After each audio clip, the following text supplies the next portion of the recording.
Well, here we are once again. Hey everybody, and welcome back to the Great Ace Attorney Chronicles. Last time we concluded our investigation into, well, the incident that Soseki Natsume has been involved with. He's our client. And now, it's time for us to actually have the trial. So, before that, a little banter, I suppose. Well, I never expected this. Who'd have thought we'd be back here again so soon? We are on a study tour of Great Britain with the intention of learning the country's legal practices. In order to research the latest court procedures here, we need as much court experience as possible. Well, yes, I suppose that's true, but for the person in the dock, it may well be his or her one and only time in court, and it could be life-changing. In which case, treating it as research may seem a little crass. Oh, when you put it like that, you're quite right. Good morning. Oh yeah, okay, it's been a bit since I've recorded, so I'm trying to remember what. I think I remember the voice for him. Mr. Natsume, good morning. Oh dear, are you alright? Your eyes are terribly bloodshot. I think you're the bear catches the worm, as they say here in Britain. Yes, I've heard that expression. But I really don't want to catch a worm. So I tried desperately not to wake up early, but I was so worried I couldn't catch a wink.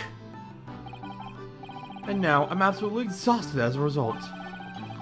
Do all literary people take things so literally? I thank you for putting your faith in us today, Mr. Natsume.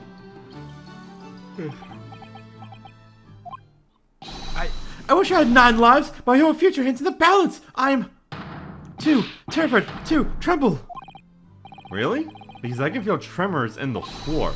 I can't do this. I can't take it. Although, a look into Mr. Naruhodo Esquire. Yes? I caught a glimpse of the public gallery as I walked by the courtroom. It looked like the opening night at the opera. There were so many people. I had no idea my case was such a notorious affair here in London. Oh, neither did I. Do you know why that might be, Miss Susato? I'm sorry, Mr. Naruhodo, but I have no idea. So that all-knowing look on your face is a coincidence, then, is it? Yeah, she's got a little smirk on her face. Don't hide the truth from me! It's because of the Reaper, isn't it? Lord Van Zieks? Is that right, Miss Susato? I think we did hear he was going to be the prosecutor. I purchased as many different newspapers as I could find this morning, and yes, Lord Van Zieks is on the front page of every one. I knew it. Sometime after the prosecutor was dubbed the Reaper of the Bailey, he stopped appearing in court, it seems. It's been several years now, in fact, until the day before yesterday. Yes, Inspector Gregson told us something similar, didn't he?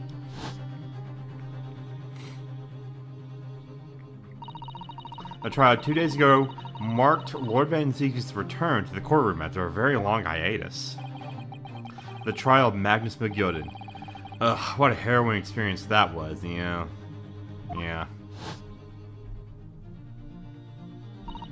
I believe that appearance made even greater waves here in the capital than today's.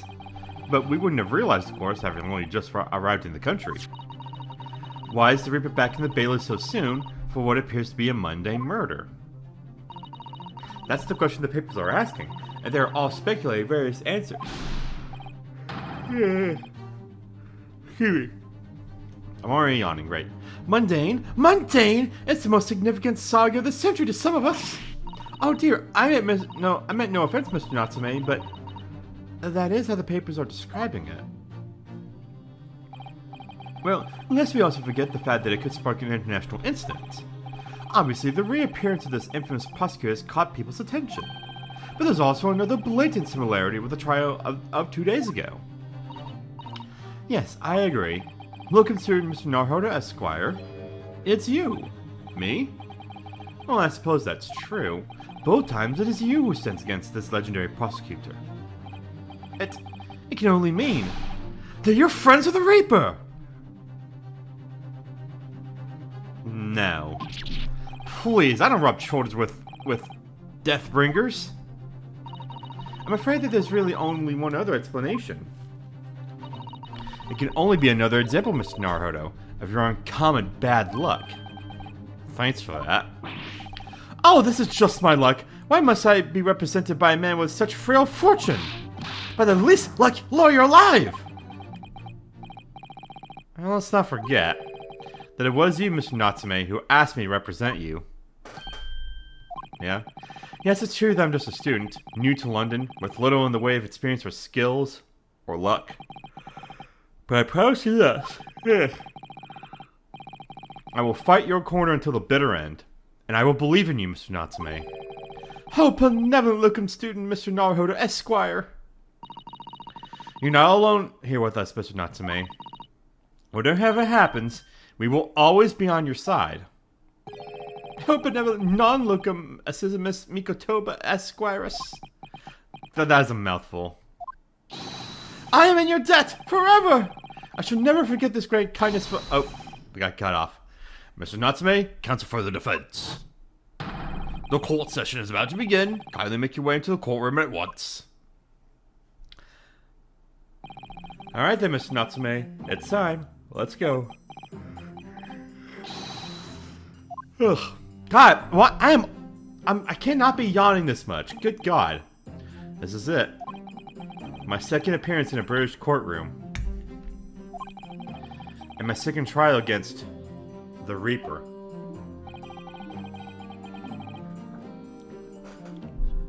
I hope you're watching over me, Cosma.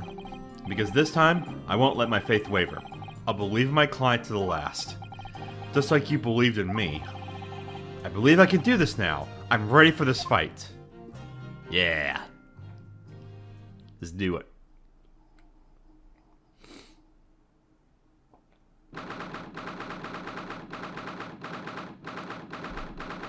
Alright. I just saw someone on the jury. That's quite a person to be on there.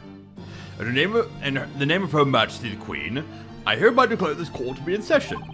I now call upon the counsels for the prosecution and defense to declare their willingness to proceed.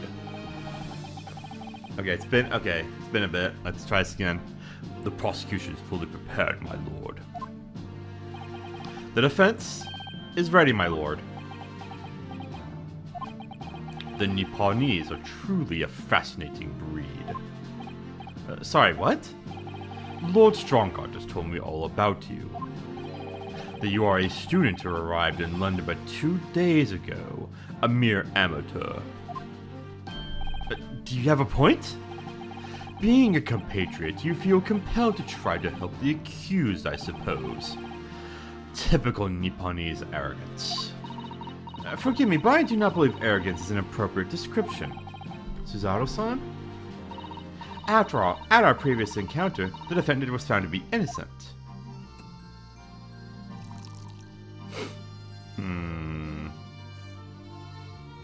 I have my thoughts on that. Very true. And a most fascinating, if dark, trial as it was, too. The tragic conclusion came later, of course. Here's to the acquitted, and his unfortunate violent end.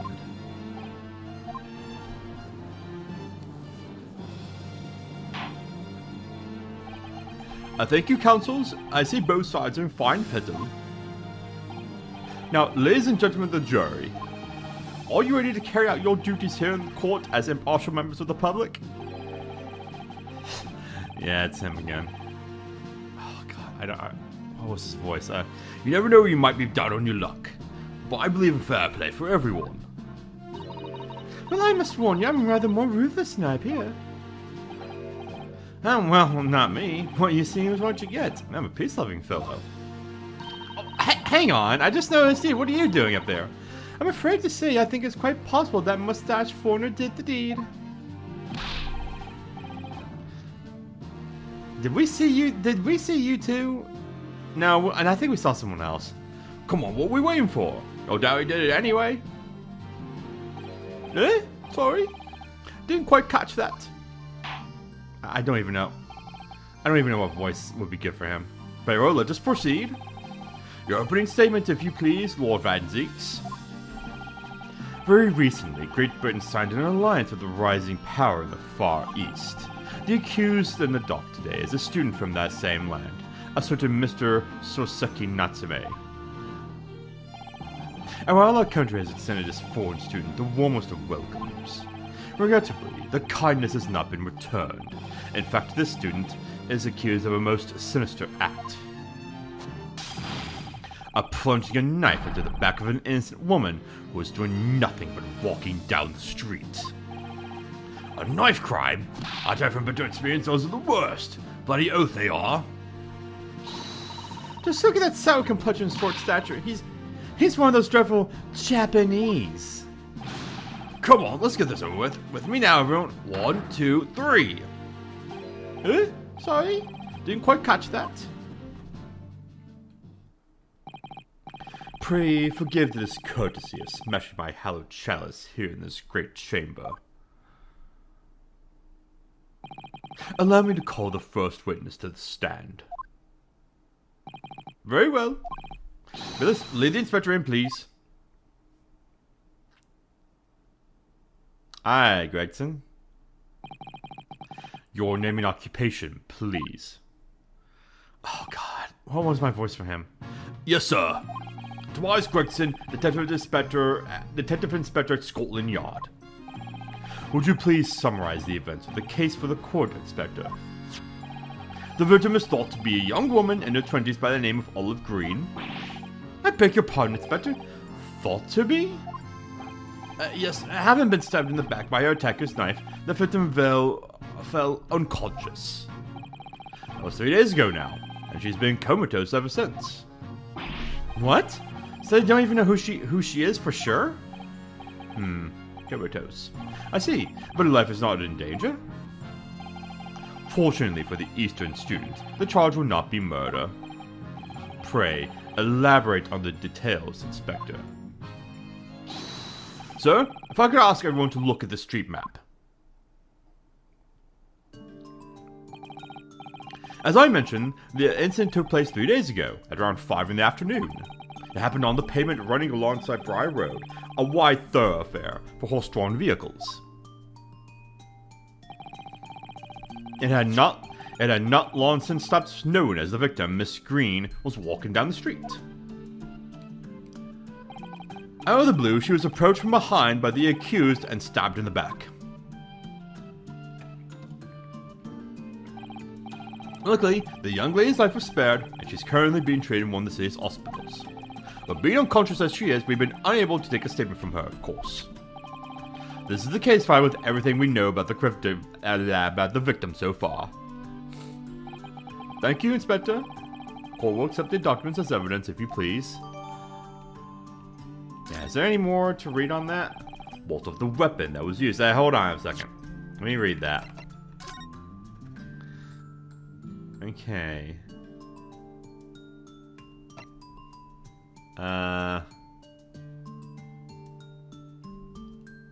Okay, that's about it. So, I have that here. It was removed from the victim's back. Ouch, that big thing is starting to make me scared to walk down the street now. With a heavy blade like that, almost anybody would have been able to stab the poor woman. Even the scraggly-looking Soseki-san, I suppose. A common old garden jackknife, I would say. Rather nondescript. Thank you, Inspector. The court accepts the blade as evidence. Alright. Hold on. Before we do anything else, can we give that a good inspection? Just for the heck of it. Huh. The tip is not there. Oh, look here, Mr. Naruhodo, just at the tip. A small piece of the blade appears to be missing. You're right. Well spotted, Miss Susato. I wonder what could have happened to it. Yes. You don't think it could still be lodged in the victim, do you? Oh dear, I do hope not. That sounds terribly painful. You know, for a knife that was, you know, stabbed into somebody, it looks pretty clean. I'm sure there's a reason for that, but obviously we're not going to find out yet. Okay. Alright, well, we'll back up. Now then, what do we know of the motive? Money or valuables, I presume? From what we can tell by looking at the woman's possessions, it seems like she's a poor student herself. Hard to imagine she would have had anything much worth pension, my lord. I see. Well, in that case, are we looking at some deep-seated resentment toward the victim? No, I'm afraid I couldn't say. Apart from visiting second-hand bookshops, the defendant, Mr. Natsume, doesn't appear to get out much. At this moment in time, we haven't been able to establish any sort of connection between him and the victim. Yes! If theft and grievance have been ruled out as the motive, what reason could Miss Natsume possibly have had for stabbing the young woman?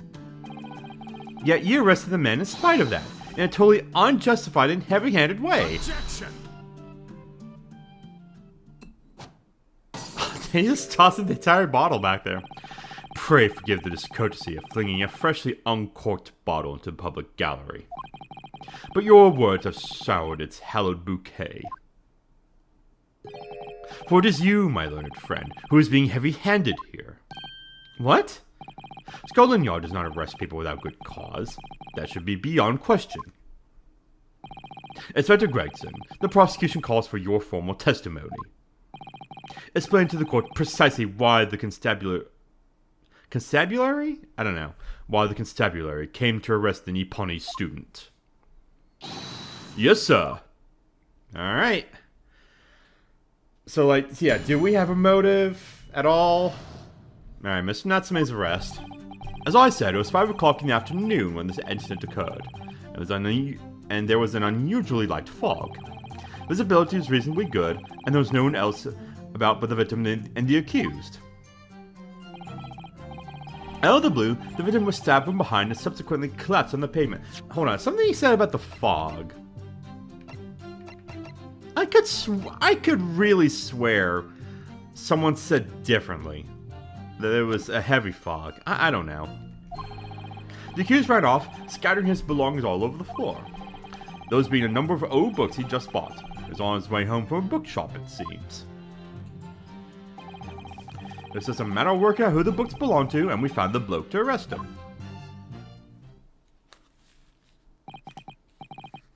Old books, you say?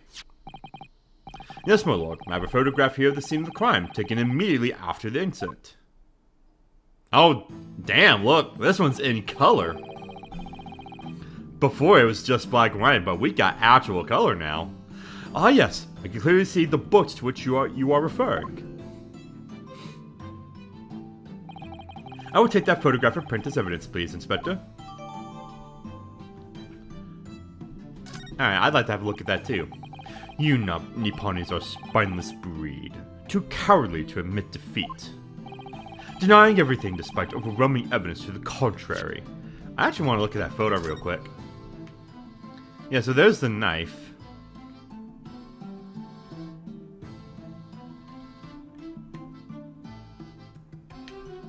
Yeah, too bad we can't look at...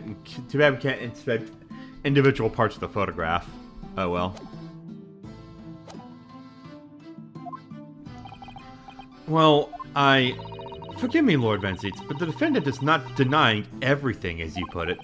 What are you doing, Mrs. Otto? Do go on. Miss Natsume has admitted to playing some part in the incident. Isn't that right, Mr. Naruhodo? Well, now you mention it. When we visited him in the prison yesterday, he did tell us what had all happened. As I was walking along that accursed pavement, I could make out the sole silhouette of another ahead of me. A woman, wearing a green overcoat she was, and just as I went to overtake her, she suddenly let out a little scream and collapsed into the cold, hard slabs of stone at my feet. I was terrified. I had to get away from there. So I ran as fast as my legs would carry me back to my accursed lodgings. A green overcoat? Well, that's exactly what the woman in that print is wearing. Oh my, a photographic print in full color. What will the world come up with next? The defendant has done nothing more than admit he fled the scene of a terrifying incident. That does not mean he's guilty of the heinous crime of stabbing the woman in the back. There was nobody else there at the time, just the two of them, the victim and the accused. In other words, there was nobody else who could possibly have stabbed the woman. A fact that the accused concedes. He does admit that, yes, that's still not great for us. It seems that cross-examination could prove to be pivotal, counsel. Proceed, please. Alright.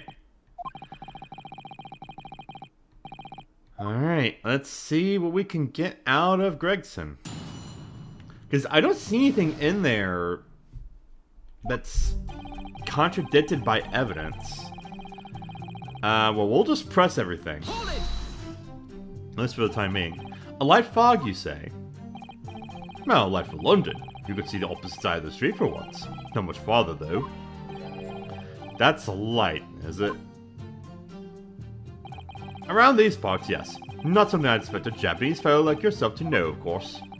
I've heard that London is famous for its fog, but in my country, people usually imagine that gives the city a rather beautiful appearance.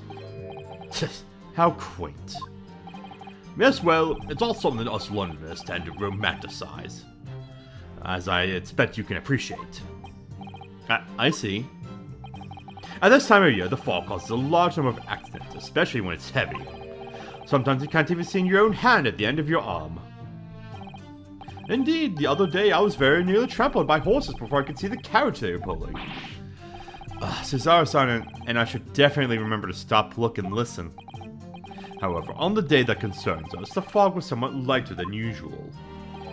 In fact, no doubt lamented by the accused.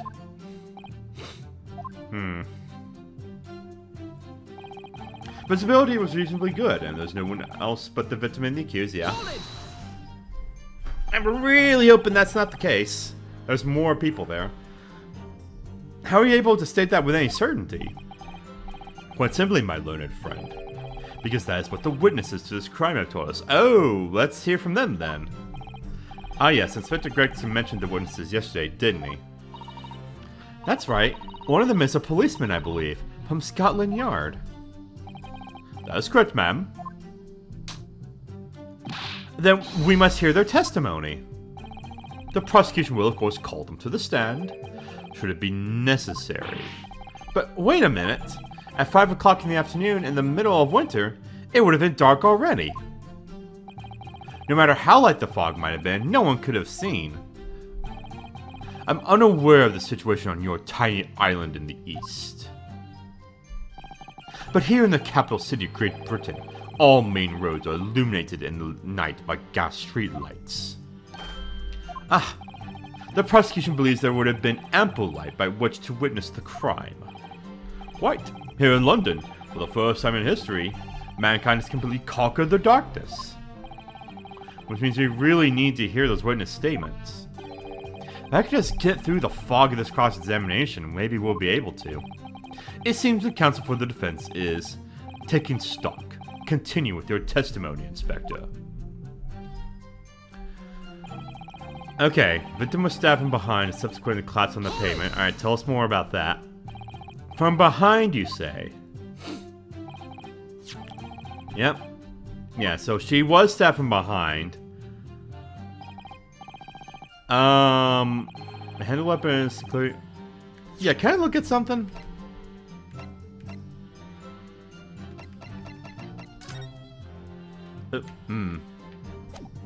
No.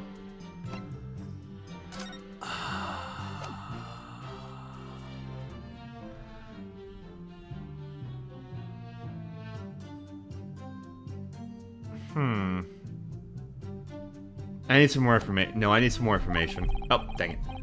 And you say this poor woman, Miss Green, remains in critical condition? Comatose, no less? I'm afraid so, my lord. Yes, she'd been treating her bots. I was hoping that she'd come around before the trial started so I could take a statement, but it wasn't to be. Yes, that is indeed a pity. It would have been most illuminating to hear the victim's own account of events. Luck is on your client's side, it seems. On the contrary, my client has been exceedingly unlucky. Your forced tone is seriously undermined by those disturbingly wide eyes, I'm afraid. Ugh. Okay. Random scattering his belongings all over the floor, yeah. That's probably the books that are in the photograph. Mr. Natsume's belongings, I think you'll find it's all there in photograph or print of the crime scene. Yes, the 3 books on the floor. That's right, my lord. Second-hand books they were. Irreparably damaged after falling in the snow, of course. The accused could have easily carried all 3 books in one hand. Which means... well, his other hand would have been free to wield a knife, for example. He's very clever, isn't he? What do you mean? He's made it extremely hard for you to assert that Mr. Natsume had his hands full with his books. He managed to close the one avenue of escape we might have had before we even knew it was there. You may say the defendant was holding his belongings as he thrust the knife into the woman's back? That must be what happened, my lord, yes.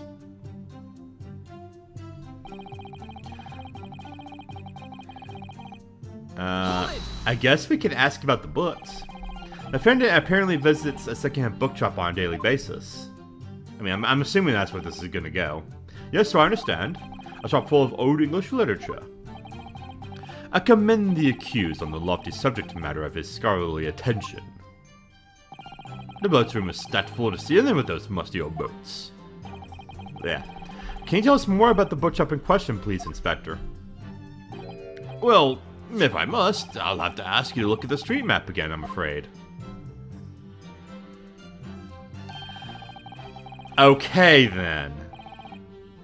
That confirms a suspicion I've had. Alright, the closest secondhand bookshop to the accused's lodgings is this place here, Bourbon Books. A little place on the corner of Briar Road and Meerschaum, I'm guessing that's how you say it, Street. As it happens, the accused is currently living in the lodgings on the other side of Briar Road at the opposite end. Which means it doesn't take a genius to work out the route he would have taken home. Okay, that path just confirmed it even more. Something like this. Okay, I have something now. Yes, I concur with your conclusion, Inspector. The defendant would certainly have passed the scene of the crime on his way home from that particular shop. Mr. Naruhodo, I think that what the inspector just told us could turn out to be of vital importance. Oh, I agree. Yes, I agree. The most important point that the inspector just made being the bookshop's location. The crucial detail in what you just told the court, Inspector, is the location of the bookshop. According to Gray Moore. So, where is it exactly? Eh? Are you winding me up, Sunshine? I just explained that. I got the map out and everything. Used red bloomin' ink. And drew the bloke's route home on for you. I distinctly remember you seeing you not alone, Counsel. Oh, yes, of course. I must have been so nervous I didn't take it in. The blunder of the day goes to you, my learned friend. No, not yet. The trial's only just begun, after all. Mr. Naruhodo, I would strongly advise you to look carefully through the court record at this stage. Oh, yeah. Because... yeah, Bandicam doesn't pick up my mouse, but oh yeah, well actually no, this works. So, if he's walking home from here, going down this way and this way, so they would have passed by each other. We had a little animation of the way that Miss Green would have been going. Now, Mr. Natsume was going down to go home, and the animation showed her going up. How would he have stabbed her in the back if they were going in opposite directions? That's my question. And I think I will present that in just a second here. Yes, miss, at once, miss. Sorry, I made a mistake, miss. Inspector, continue with your testimony, please.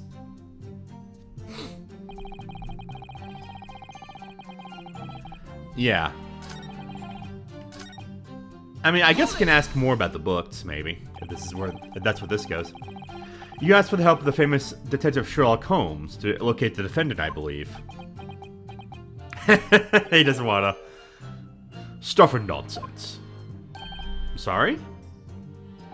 That jack in the office, that busybody just comes and sticks his oar in whether we ask him or not.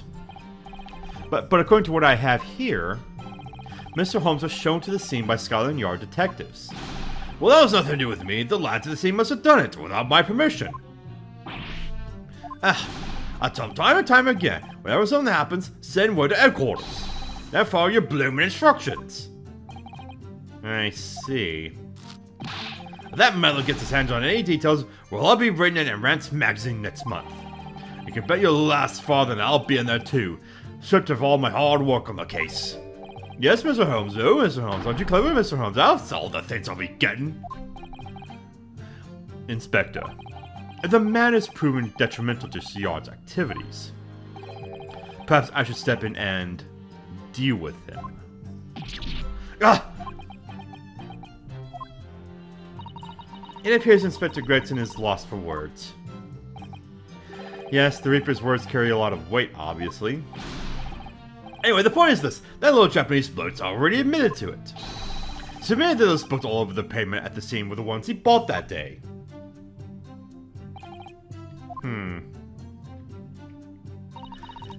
Okay. Yeah, so I know what I should be doing, I'm pretty sure. So I already pointed it out.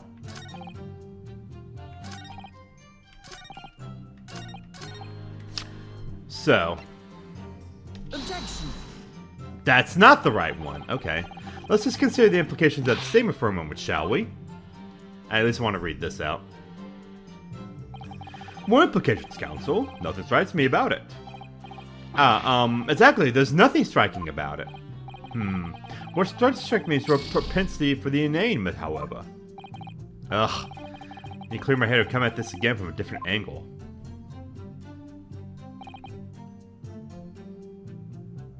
Hold it. Do I get anything else if I yeah, hold on. Yeah, does anything else come up if I press him again?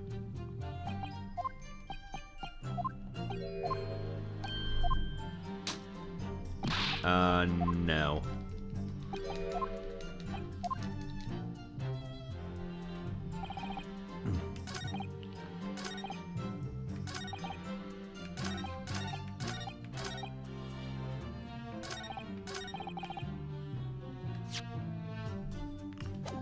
Huh.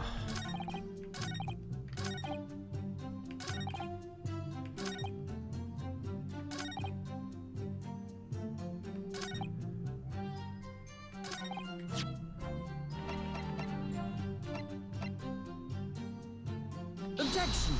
No, that's not it? No, okay.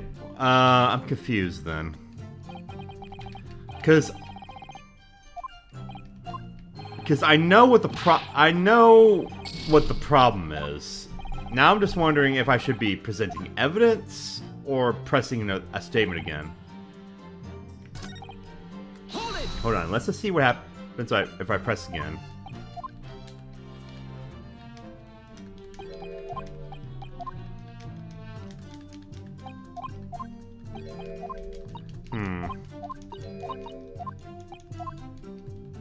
No. Hold it.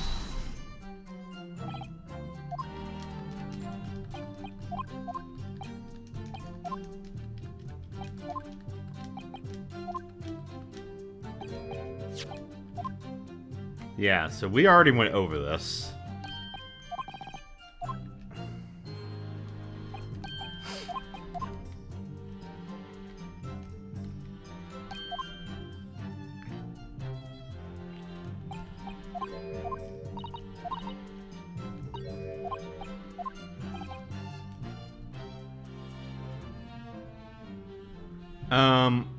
Okay, We already went over this.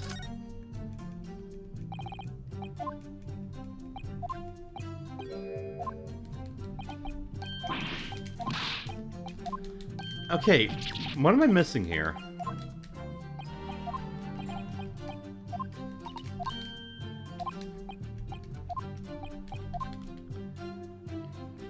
Oh, hold on. Objection. No, that's not it either. Man, what am I missing here? Hold on.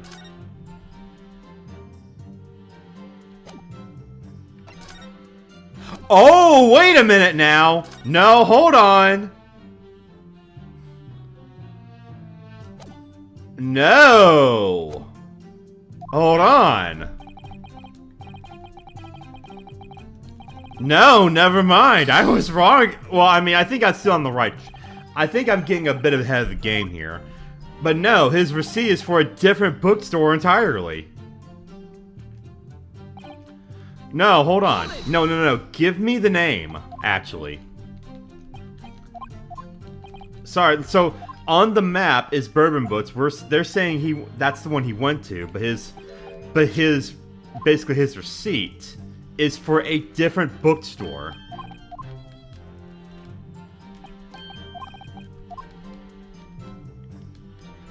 So no, let's ask about the name of the bookstore.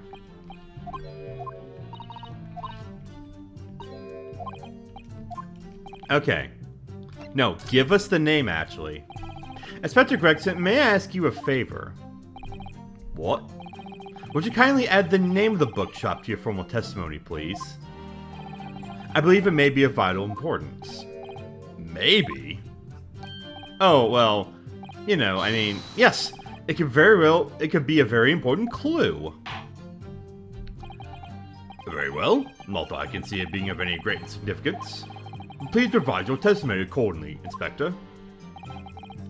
Yes, sir, my lord, whatever you say. Could the man be any more sardonic? Okay. No, now I have it. Objection. No, it's not. He was at your books. If I could just stop you there, Inspector Gregson. What is it, Sunshine? I'm a busy man, you know. This is a receipt that we found in Mr. Natsume's room. It was issued on the day of the incident, and details the purchase of 3 secondhand books. You found that in the accused's room, did you? Yes, but the point is not where the receipt was found, but the name of the shop printed on it. Go on. This receipt was issued from a bookshop called Your Books. Your Books? Y-O-R-E, I presume. Yes, my lord. So Mr. Natsume did indeed purchase a number of books at a second-hand bookshop that day. However, the bookshop in question was not Bourbon Books. What? Inspector, do you know this other bookshop? Yes, sir. Your Books is another second-hand bookshop not far from Bourbon Books. It's just that, well, it's such a small place, I didn't think the accused would have even known about it. Objection. But in fact, that is the bookshop which the defendant visited on the day in question. And this receipt proves it. Objection. Yes, for what difference it makes. Wherever the man purchases musty tomes, it makes no difference in the final analysis. Objection. I disagree. I mean, after all, I have the street map here, if that might be of help. Oh, yes, thank you. Have a look at this, please. If the defendant had been returned from Bourbon Books, then yes, he would almost certainly have passed the place where Miss Green was attacked. However, if we take into account the fact he was actually at another bookshop, Your Books, it may very well turn out that he wouldn't have passed that location at all. Could it be true? My, it rather depends on where this other bookshop is, but I do declare it may be a possibility. Is that right, Mr. Lawyer, sir? What you just said? Absolutely. It absolutely could be right. Inspector Gregson, where is this Your Books establishment? Well, obviously we looked into that. It turns out that your books... Is this here on the next corner, Meerschaum Street, go east. Okay, I don't know if that would... I don't know if that helps us, actually. And there you have it. As you can clearly see now... Oh. Yeah, that didn't change anything. Well, okay. That literally changes that literally changes nothing. He still takes the same path, but it takes him just a bit longer.